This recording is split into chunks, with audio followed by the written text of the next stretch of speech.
Prepare-se para ouvir o som mais surpreendente do universo.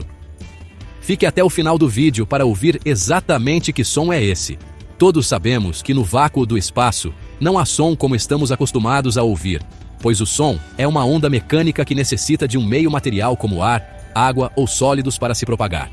No entanto, em regiões do espaço com maior densidade de partículas, como nebulosas, as ondas sonoras podem se propagar, embora em frequências muito baixas. Mas a NASA criou uma técnica incrível chamada sonificação de dados, oferecendo uma nova forma de explorar o universo. Os cientistas traduzem luz, raios X e radiação em notas musicais. O projeto chama Listen to the Universe. Baseado na ideia de tornar a ciência acessível a todos, esse projeto permite que pessoas cegas vivenciem o cosmos de maneira sensorial e inovadora. O resultado? Ouça agora um trecho retirado do site da NASA.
E aí, você já tinha ouvido isso antes?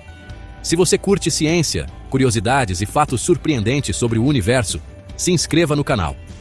Porque aqui, o conhecimento nunca para e as descobertas só estão começando. Se você chegou até aqui, escreva Som do Universo nos comentários.